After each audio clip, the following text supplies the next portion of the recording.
दोस्तों, अगर आप काफ़ी लंबे समय से सिर्फ सोच रहे हैं आरओ एग्ज़ाम की तैयारी करने के लिए, तो आपको बता दूं कि थोड़ा-सा हिम्मत बनाइए। अभी भी कोई ख़ास लेट नहीं हुए हैं। केवल ढाई से 3 महीने चाहिए आपको पूरी तैयारी करने के लिए। और ढाई से 3 महीने में जो आगे इस वीडियो में स्ट्रैटेजी बताने वाला हूँ, अगर इसको फ़ॉलो कर लोगे तो ढाई से 3 महीने में अभी भी आपकी तैयारी हो सकती है। इस वजह से ये सोचना बंद कर दो और जो चीज़ बताई जा रही है उसको फॉलो कर लो। 100% मैं श्योर हूँ कि आपका एग्ज़ाम निकल जाएगा, क्योंकि हमने ये चीज़ करके दिखाई है। हमने इस बार के एग्ज़ाम में 97 क्वेश्चन फंसाए थे। तो जो कंटेंट और स्ट्रैटेजी आपके लिए बना रखी है, उसमें आपको दिमाग नहीं लगाना है। जो चीज़ हम बता रहे हैं उसको बस फॉलो कर लो। 100% आपका एग्ज़ाम निकलेगा। पूरा वीडियो देख लेना, आपको सब कुछ समझ में आ जाएगा। दोस्तों, आरओ एग्ज़ाम को पहली बार में क्वालिफाई करने का सबसे अच्छा तरीका क्या है, इसको लेकर आपको यूट्यूब पर हज़ारों वीडियोस देखने की ज़रूरत नहीं है। सिर्फ और सिर्फ इस अकेले वीडियो में वो हर चीज़ बताई गई है, जिसको फॉलो करके आप आरओ 2024 वाले एग्ज़ाम को पहली ही अटेम्प्ट में क्वालिफाई कर सकते हैं। और जो तरीका मैं इस वीडियो में आपको बताने वाला हूं, बस उसी तरीके को पढ़ाकर, उसी तरीके से कोर्स बनाकर हमने इस बार 140 में से 97 क्वेश्चन फंसाए थे आरओ के एग्ज़ाम में। जिसको विश्वास ना हो, वीडियो के डिस्क्रिप्शन में प्रूफ वाला वीडियो भी दे रहा हूं, वहां से जाकर आप इसका प्रूफ भी देख सकते हैं। इस वीडियो को शुरू करने से पहले आपको मैं दिखाना चाहता हूं आरओ 2024 वाला एग्ज़ाम, जो कि 11 फरवरी को हुआ था और इसको बाद स्थगित कर दिया गया था क्योंकि ये पेपर लीक हो गया था। तो इस वाले पेपर को आप देखोगे तो इस पेपर को देखने से ही आपको पता चल जाएगा कि आरओ का पैटर्न पूरी तरीके से चेंज हो चुका है।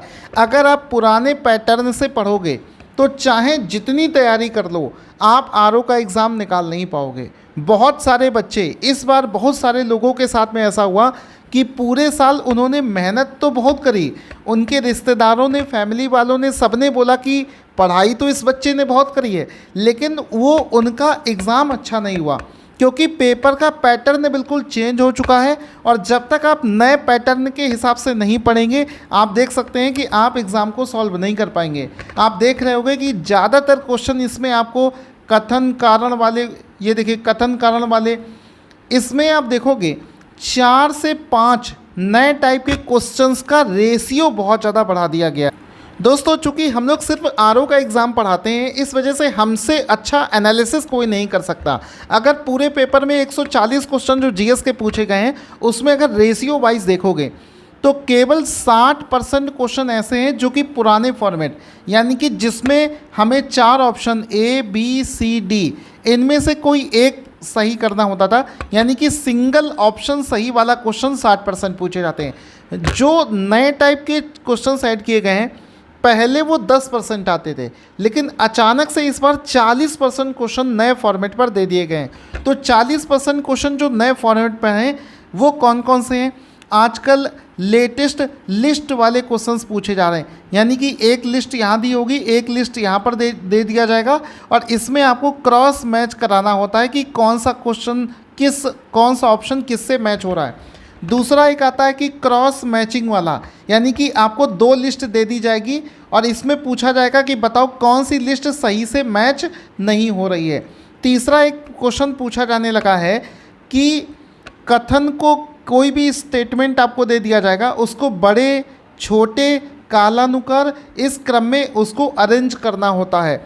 इसके बाद में सेम चीज़ वही टाइमलाइन के हिसाब से चीज़ों को अरेंज करना, मतलब इतिहास की 4 घटनाएं दे दी गई और कहा गया कि उसको टाइमलाइन के हिसाब से अरेंज करिए, या फिर आपको नदियों की लंबाई दे दी गई, छोटी से बड़ी नदी में अरेंज करिए। पहाड़ों की ऊंचाई दे दी, कहा कि इसको बड़े से छोटे या छोटे से बड़े की तरफ अरेंज करिए। इस तरीके के क्वेश्चंस।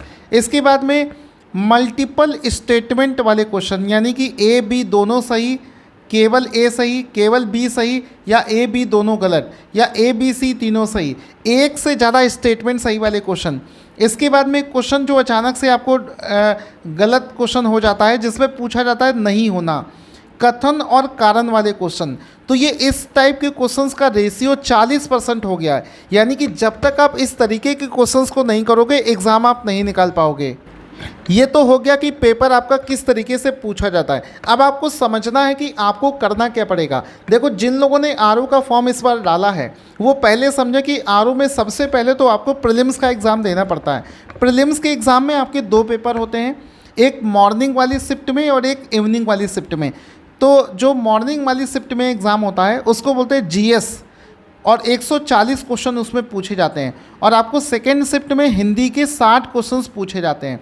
तो 140 और 60 यहाँ पर आप देख सकते हो, 140 और 60 ऐसा माना जाता है पिछले 5 साल में जो आरओ का कट ऑफ जा रहा है या पीसीएस का जो कट ऑफ जा रहा है उस हिसाब से अगर देखा जाए तो हमारा टारगेट होना चाहिए कि हम 140 में से 80 और 85 इसको 85 कर लो, क्योंकि अब थोड़े से ज़्यादा कैंडिडेट इस एग्ज़ाम को देंगे। और यहाँ पर हिंदी में लगभग 50 क्वेश्चन अगर आप सही कर दो तो 135 से 140 क्वेश्चन अगर आप सही कर पा रहे हो तो आपकी कट ऑफ निकलने से कोई रोक नहीं सकता। हालांकि ये चीज़ डिपेंड इस बात पर भी करती है कि अगर मान लो पेपर कुछ ज़्यादा ही टफ आ गया तो ये थोड़ा सा कम भी हो सकता है, लेकिन जिस हिसाब का ट्रेंड अभी तक चल रहा था उस हिसाब से 135 से 40 क्वेश्चन 2024 के हिसाब से अगर आपके आ जाते हैं तो आप आसानी से इस कट ऑफ को निकाल सकते हो। ठीक है, हिंदी में 50 क्वेश्चन सही करना आसान है, लेकिन जीएस में 140 में से 85 क्वेश्चन आप किस तरीके से सही करोगे वो मैं बताने वाला हूँ। एक और छोटी सी चीज़ बता देता हूँ कि हमने जिस प्लानिंग से हमने अपने कोर्स में पढ़ाया है उस प्लानिंग के हिसाब से 97 क्वेश्चन हमने इस बार इस एग्ज़ाम में फंसाए थे।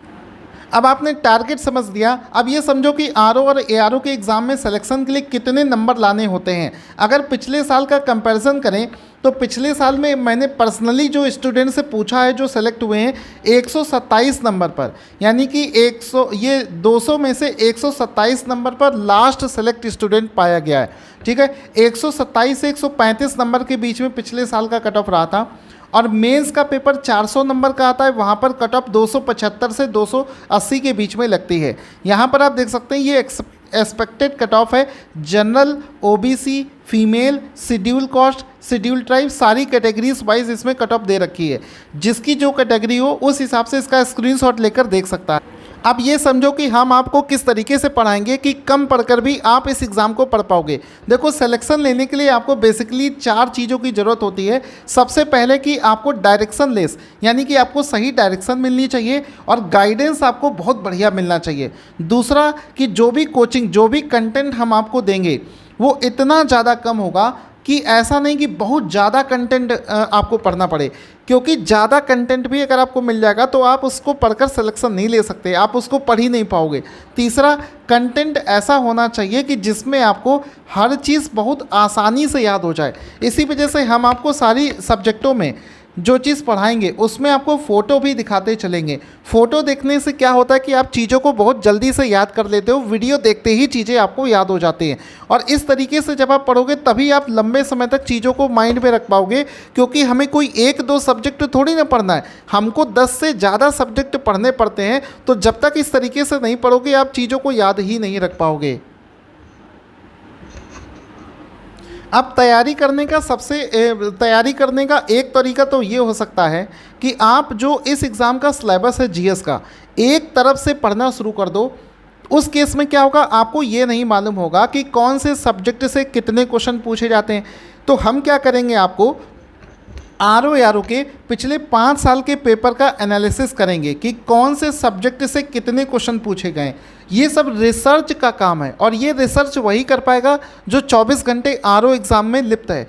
और हम लोग 24 घंटे आरओ एग्ज़ाम को ही पढ़ाते हैं, आरओ के लिए ही कोर्स बनाते हैं। इसके अलावा चूँकि पिछले 5 वर्षों में आरओ का एग्ज़ाम हर साल नहीं होता है, तो हम लोग क्या करेंगे, यूपीपीएससी और आरओ का पैटर्न बिल्कुल सेम होता है। तो यूपीपीएससी में पिछले 5 वर्षों में कौन कौन से सब्जेक्ट ज़्यादा पूछे जा रहे हैं वो एनालिसिस करेंगे। तो अगर आप 2024 वाले पेपर को उठाकर देखोगे तो करंट अफेयर्स के 22 क्वेश्चन, ज्योग्राफी के 15 क्वेश्चन, फिजिक्स के 12 क्वेश्चन, पॉलिटी से 10 क्वेश्चन, मॉडर्न हिस्ट्री से 10, यूपी जीके के 9 और इस तरीके से प्रश्न पूछे गए। 2021 का एनालिसिस आप यहाँ पर देख सकते हैं। इसी तरीके से यूपीपीएससी में भी पिछले 5 वर्षों में सब्जेक्ट वाइज एनालिसिस जो है वो हमने कर दिया। अब यहाँ से हमें ये चीज़ सीखने को मिली कि सबसे ज़्यादा जो सब्जेक्ट पूछा जाता है, जैसे ज्योग्राफी देखो बार बार दोनों साल सबसे ज़्यादा पूछा गया है, तो जो सब्जेक्ट सबसे ज़्यादा पूछा जाता है उसको हम सबसे लास्ट में नहीं पढ़ेंगे, उसको हम लोग सबसे पहले पढ़ेंगे, क्योंकि हमारे शरीर की एनर्जी सबसे पहले हम उन सब्जेक्टों में देंगे जो एग्ज़ाम में ज़्यादा पूछे जाते हैं, और उसको ज़्यादा डिटेल में भी पढ़ेंगे क्योंकि उससे ज़्यादा क्वेश्चन पूछे जाते हैं। मान लो कोई एक ऐसा सब्जेक्ट है जिससे बहुत कम क्वेश्चन पूछे जाते हैं, 1 या 2, लेकिन उसके लिए पढ़ना तो पूरा सब्जेक्ट पढ़ेगा ना। और अगर आप ऐसे सब्जेक्ट को पहले पढ़ लोगे तो आप जो मेन सब्जेक्ट है वहाँ तक आते आते आपकी इच्छा पढ़ने की ख़त्म हो जाएगी। तो ये सब प्लानिंग के साथ में आपको पढ़ाएंगे। सबसे पहले वो सब्जेक्ट जो एग्ज़ाम में ज़्यादा पूछा जाता है, और जो चीज़ एग्ज़ाम में कम पूछी जाती है उसको हम लोग बाद में पढ़ेंगे। इस तरीके से जब आप पढ़ोगे तो पहली बार में ही गारंटी के साथ मैं कह सकता हूँ आप एग्ज़ाम निकाल लोगे। तो ये हो गई पूरी पेपर की एनालिसिस। अब आपको आगे क्या करना है, अब आ जाती है पढ़ने की बारी। एनालिसिस आपने कर ली, एनालिसिस के बाद में जब आप सब्जेक्ट को पढ़ना शुरू करोगे तो आप क्या करोगे, जैसे मान लो आपको सबसे पहले पढ़ना है हिस्ट्री फॉर एग्जांपल, तो हिस्ट्री की कौन कौन सी बेस्ट बुक हैं। तो आप देखिए एक सब्जेक्ट को जब आप पढ़ने चलोगे तो उसकी एक नहीं कई स्टैंडर्ड बुक आपको रिकमेंड करी जाएंगी। अलग अलग वीडियोस में आप देखोगे लोग आपसे बोलेंगे कि आपको एनसीईआरटी पढ़नी पड़ेगी क्लास 6 से लेकर 12 के, ठीक है। इसके अलावा एंशिएंट हिस्ट्री के लिए आर.एस. शर्मा एक अच्छी बुक आती है। इसके अलावा मॉडर्न हिस्ट्री पढ़ने के लिए स्पेक्ट्रम और ये बिपिन चंद्रा ये बुक रिकमेंड करी जाती है। तो आप समझिए कि आरओ के इस बार का जो आरओ का पेपर आया है, अगर आप उस पेपर को उठाकर देखोगे तो उस हिसाब से एक सब्जेक्ट में कुछ चीज़ें इस बुक में अच्छी दे रखी हैं, कुछ चीज़ें इस बुक में अच्छी दे रखी हैं और कुछ इस बुक में अच्छी दे रखी हैं।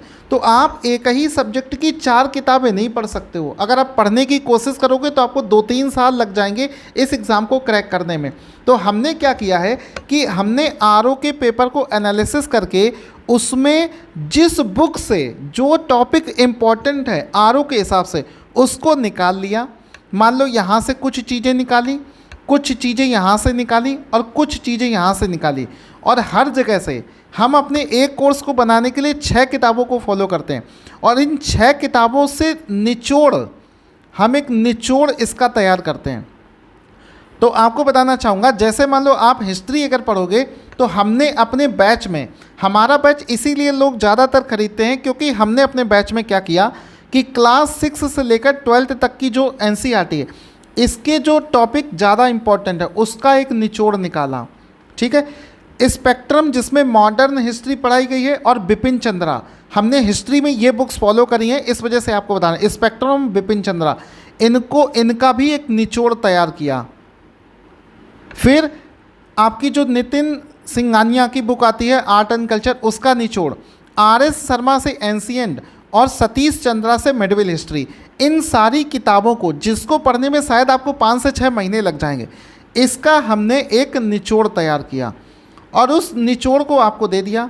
तो जो चीज़ आप 5 से 6 महीने में एक सब्जेक्ट को कर पा रहे थे वो लगभग 20 से 25, हमारे एक सब्जेक्ट में मुश्किल से 20 से 25 क्लास होती हैं और एक क्लास मुश्किल से 30 से 35 मिनट की होती है, यानी कि 10 घंटे में आप हमारा एक पूरा सब्जेक्ट फिनिश कर सकते हो। तो 20 से 25 क्लासेस में हमने आपको 6 अलग अलग किताबों का निचोड़ आपको मिल गया।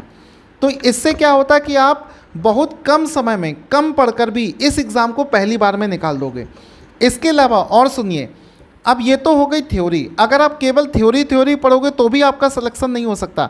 आपने जैसे कोई एक टॉपिक अभी पढ़ा तो उसके तुरंत बाद उस टॉपिक के जितने भी क्वेश्चंस हैं वो अगर नहीं लगाए तो भी आपका कॉन्फिडेंस नहीं आएगा। इस वजह से हम जो भी टॉपिक आपको पढ़ाते चलेंगे, आरओ के 5 साल के क्वेश्चन उसी टॉपिक के नीचे, यूपी पीसीएस के भी 5 साल के क्वेश्चन उसी टॉपिक के नीचे, और यूपीएससी, इसको करो यूपीएससी के वो छोटे वाले क्वेश्चंस जो कि स्टेट वाले एग्ज़ाम में रिपीट हो जाते हैं। जैसे क्वेश्चन पूछा गया था इको मार्क से आप क्या समझते हैं, तो ये इको मार्क वाला क्वेश्चन पहले यूपीएससी में पूछा गया था, फिर बाद में स्टेट एग्ज़ाम्स में पूछा जाने लगा। तो इतनी कोशिश करके हमारा पूरा एक सब्जेक्ट तैयार होता है, ठीक है। अब यहाँ पर ये सब किताबें। इसी तरीके से हमारा जो ज्योग्राफी का कोर्स है वो 6 से 12 एनसीईआरटी पर बेस्ड है। साथ ही साथ में हमने महेश कुमार बर्नवाल फॉलो किया है। वर्ल्ड ज्योग्राफी के लिए सीजी लियोन की बुक हमने फॉलो करी है। माजिद हुसैन से हमारा ज्योग्राफी का कंटेंट लिया गया है और वर्ल्ड ज्योग्राफी के कुछ टॉपिक हमने माजिद हुसैन से भी बनाए हैं। ठीक है, तो इन सभी किताबों को या तो आप अलग अलग परचेज करके पढ़ें, या तो हमारा जो कोर्स इन सब किताबों का निचोड़ करके बनाया गया है उसमें ये 30 लेक्चर में 35-35 मिनट के 30 लेक्चर में पूरी ज्योग्राफी हमने फिनिश कर दी है। यानी कि मात्र 15 घंटे पूरे इंडिया में कोई भी ऐसा कोर्स आपको नहीं मिलेगा कि 15 घंटे में पूरी ज्योग्राफी भी फिनिश कर दिए और साथ ही साथ में उसके 5 साल पुराने आरओ के, यूपी पीसीएस के और यूपीएससी के तीनों के क्वेश्चंस भी करवा डालें। तो थ्योरी प्लस क्वेश्चन दोनों जब एक ही साथ पढ़ोगे तब आपके पहली बार में ही एग्ज़ाम निकल जाएगा। साथ ही साथ में इंडियन पॉलिटी के लिए एनसीईआरटी और लक्ष्मीकांत को फॉलो किया है। इकोनॉमिक्स एंड सोशल डेवलपमेंट के लिए एनसीईआरटी, रमेश सिंह योजना और कुरुक्षेत्र जैसी मैगजीन को रेफ़र किया गया है। तो ये पूरी प्लानिंग है जिससे आपको फॉलो कर। अब आप लोग जो गलती करते हो आपको नहीं करनी है। जैसे कि अगर आप एक तरफ से सब कुछ पढ़ना शुरू करते हो खुद से किताबों से, ये गलत तरीका होता है। ठीक है, जो चीज़ ज़्यादा पूछी जाती है जैसा कि मैंने बताया वो चीज़ पढ़ोगे, ये बिल्कुल सही तरीका होता है। अगर आप किसी बैच से केवल थ्योरी पढ़ोगे गलत तरीका होता है। अगर आप केवल क्वेश्चन लगाओगे, घटना चक्र वगैरह लगाना शुरू कर दोगे तो वो भी गलत तरीका होता है, क्योंकि आप कॉन्सेप्ट नहीं डेवलप कर पाओगे। और अगर आप पेपर उठाकर देखोगे तो आप ये पाओगे कि पेपर अब फैक्चुअल पेपर नहीं बनता है। जब तक आप कॉन्सेप्ट डेवलप नहीं करोगे तब तक आप इस एग्ज़ाम को नहीं निकाल पाओगे। कॉन्सेप्चुअल क्वेश्चन आजकल एग्ज़ाम में पूछे जाते हैं और कॉन्सेप्ट आपका तभी डेवलप होगा, जैसा कि मैं आपको बता रहा हूँ कि सबसे पहले तो किसी भी चैप्टर की थ्योरी पढ़ो और उस थ्योरी के साथ साथ में जितने भी क्वेश्चंस बन सकते हैं वो सारे के सारे क्वेश्चंस जब तक आप नहीं लगाओगे तब तक आपकी तैयारी नहीं होगी। तो सबसे बेस्ट तरीका यही है जो मैं आपको शेयर कर रहा हूँ कि तुरंत के तुरंत कोई टॉपिक पढ़ो और उसके जितने भी क्वेश्चंस हैं वो लगा डालो, तब तो वो टॉपिक आपका तैयार होगा। अदरवाइज़ आप भटकते रहोगे, मेहनत बहुत करोगे लेकिन एग्ज़ाम आपका नहीं निकलेगा। हमने इस प्लानिंग से जब पढ़ाया था, इसी प्लानिंग से हमने 140 में से 97 क्वेश्चन फंसाए थे। अब एक चीज़ और समझना, आपको एक और ट्रिक की बात बताता हूँ। जब आप इसको जानोगे तो आप भी शॉक्ड हो जाओगे। देखो, अब इसमें क्या है कि समझना मेरी बात को, कि जैसे मान लो जीएस के 140 क्वेश्चन पूछे गए। 140 क्वेश्चन में से लगभग 70 क्वेश्चन ऐसे होते हैं जिनको आप पहले से ही प्रिडिक्ट कर सकते हो, यानी कि वो टॉपिक फिक्स हैं। बिल्कुल इनके जो टॉपिक हैं वो बिल्कुल फिक्स हैं कि इन टॉपिक से वो क्वेश्चंस आने हैं। और बचे हुए 70 क्वेश्चन में क्या होता है कि प्रीवियस ईयर में जो क्वेश्चंस पूछे गए हैं वो क्वेश्चन रिपीट नहीं होंगे, लेकिन वो क्वेश्चन जिस टॉपिक से पूछे गए वो टॉपिक रिपीट कर जाता है।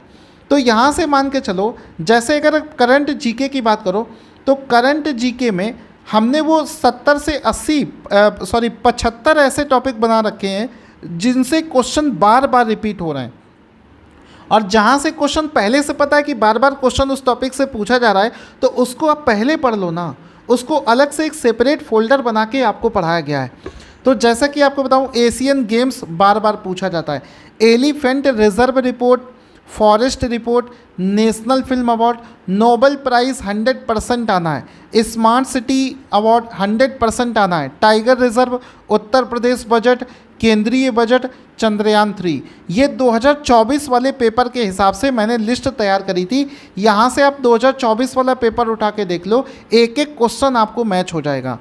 ठीक है, इसके बाद में देखो सब्जेक्ट वाइज एनालिसिस भी हमने कर रखी है कि हर एक सब्जेक्ट में अगर आपके पास में समय ज़्यादा नहीं है तो सिर्फ इतना भी पढ़ लोगे तो भी एग्ज़ाम निकलने के चांसेस बहुत ज़्यादा रहेंगे।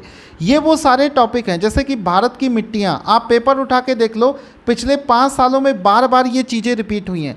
मृदा अपरदन, ठीक है, भारत में कृषि, खरीफ की फसल, रबी की फसल, नकदी की फसल, भारत में तिलहन, दलहन, रेशम, बागानी फसलें, जूट, यहाँ से बिल्कुल श्योर शॉट है कि क्वेश्चन एग्ज़ाम में आना ही है। तो इसी तरीके से हमने सारे सब्जेक्टों में ये चीज़ बना रखी है कि जहाँ से क्वेश्चन 100% आना है। इसी वजह से आपका टाइम बचता है और कम समय में आप बढ़िया तैयारी कर लेते हो। साथ ही साथ में इस बैच में हम आपको एक और चीज़ दे रहे हैं जिसको कहते हैं ब्रह्मास्त्र। इस ब्रह्मास्त्र में हम क्या करा रहे हैं, देखो 70 से 80 क्वेश्चन तो हमने आपके वो टॉपिक करा दिए जो बार बार रिपीट हो रहे हैं।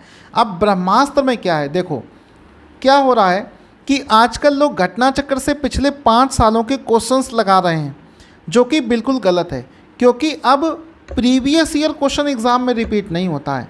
हम क्या करेंगे, घटना चक्र में आपको क्या देंगे, पिछले 5 वर्षों के जो क्वेश्चंस एग्ज़ाम में पूछे गए हैं वो क्वेश्चंस नहीं करवा रहे हम। वो क्वेश्चन जिस टॉपिक से पूछा गया वो पूरा का पूरा टॉपिक ही पढ़ा दे रहे हैं। इस वजह से वहाँ से क्वेश्चन फंसने के चांसेस बहुत ज़्यादा हैं। जब इतनी तिकड़म भिड़ाकर मैंने पढ़ाया है, इसी वजह से किसी को विश्वास ही नहीं होता कि 140 में से 97 क्वेश्चन भी कोई कोचिंग फंसा सकती है। इतनी एनालिसिस करके अगर पढ़ाया जाएगा तो क्वेश्चन फंसना बिल्कुल तय है। और ये कौन कौन से टॉपिक हैं, पिछले 5 वर्षों में जो क्वेश्चंस पूछे गए हैं वो कौन कौन से टॉपिक से पूछे गए हैं, और वो पूरे के पूरे टॉपिक हमने ब्रह्मास्त्र में आपको करवा दिए। एसिड रेन हो गया, लोटिक वाटर बॉडीज़ हो गया, in situ ex situ conservation, Uttar Pradesh की वन संपदा हो गई, रैमसर साइट्स हो गया, हेरिटेज साइट्स हो गया, अशोक के शिलालेख, ऊर्जा के स्रोत, महासागरों का सबसे गहरा बिंदु। ये वो सब टॉपिक हैं जो पिछले 5 वर्षों में बार बार पूछे गए। मैं आपसे कहता हूँ, आप अगर पूरा कोर्स ना पढ़ो, केवल यही भी एग्ज़ाम टाइम में पढ़ के चले जाओगे ना, आप विश्वास मानो कट ऑफ के बिल्कुल पास आ जाओगे। मतलब केवल और केवल 15 से 20 दिन भी हमारे कोर्स से अगर आप पढ़ लोगे तो कट ऑफ निकालने के बिल्कुल करीब आ जाओगे। और जिसने पूरा कोर्स ले लिया वो तो गारंटी के साथ कह सकता हूँ कि बड़े आराम से एग्ज़ाम निकाल लेगा। ठीक है, सबसे बड़ी खास बात यह है कि ऐसा नहीं कि हमने बहुत कोई भारी भरकम बहुत बड़ा कोर्स दे दिया हो जिसको आप पढ़ ना पाओ।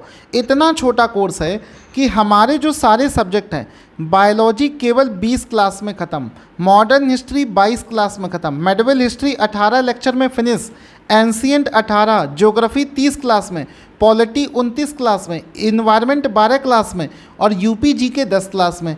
और एक एक क्लास हमारी केवल 30 से 35 मिनट की क्लास होती है और एक एक क्वेश्चन को फ़ोटो दिखाकर समझाया गया है कि आपको जल्दी से याद भी हो जाए।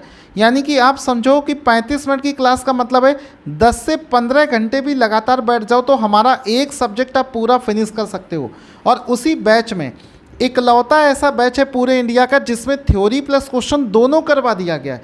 यानी कि अलग से ना तो आपको कोई थ्योरी वाली बुक परचेज़ करनी है और ना तो कोई क्वेश्चन वाली बुक परचेज़ करनी है। नहीं तो बाकी सब जगह क्या होता है कि आपको थ्योरी पढ़ाई जाती है, क्वेश्चंस लगवाए नहीं जाते हैं, फिर आपको अलग से क्वेश्चन करने के लिए बुक खरीदनी पड़ती है जिसमें 5 से 10 हज़ार रुपये खर्च हो जाते हैं। हमने सारे सब्जेक्टों को टॉपिक वाइज पढ़ाया है, 5 साल में क्या चीज़ पूछी जा रही है उस ट्रेंड के हिसाब से पढ़ाया है। आरओ के 5 साल के क्वेश्चंस करवा दिए हैं, यूपी पीसीएस के 5 साल के क्वेश्चन करवा दिए हैं और एनसीईआरटी जैसी सभी स्टैंडर्ड किताबों के क्वेश्चंस करवा दिए गए। जब आप इस तरीके से पढ़ोगे तो विश्वास मानो इतनी एनालिसिस के साथ में आपको कोई पढ़ा नहीं सकता है, क्योंकि हम ऐसा कर पा रहे हैं क्योंकि हम सिर्फ आरओ का ही पढ़ाते हैं। आरओ के अलावा हम कोई दूसरा एग्ज़ाम पढ़ाते ही नहीं है। फर्स्ट अटेम्प्ट में आप हमारे इस एग्ज़ाम को क्वालिफाई कर लोगे।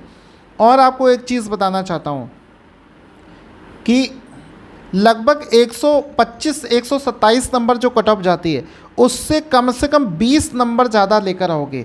हमारे जो स्टूडेंट हैं इस बार का जो पेपर कैंसिल हुआ है उसमें 150, 145, एक बच्चे के 161 इतने नंबर्स लेकर आ रहे हैं। क्योंकि 97 क्वेश्चन अगर किसी कोचिंग से फंस जाएं तो सोचो कि कितना आसान हो जाएगा उस बच्चे के लिए कट ऑफ निकलना। आप चाहे जॉब करते हो, हाउसवाइफ हो या फिर वर्किंग हो या फिर आप स्टूडेंट हो, कोई भी केस में आसानी से आप एग्ज़ाम निकाल सकते हो इस बैच को पढ़कर। जो जो तरीका मैंने आपको बताया उसको अगर फॉलो करोगे तो पहली बार में ही एग्ज़ाम आपका क्वालिफाई हो जाएगा। हमारा बैच लेने के लिए आप हमारे मोबाइल एप्लीकेशन को डाउनलोड कर सकते हो या फिर मेरे नंबर पर व्हाट्सएप पर आरओ लिखकर भेज सकते हो 7238969297 और इसी तरीके को फॉलो करके पहली बार में आप एग्ज़ाम को निकाल लोगे।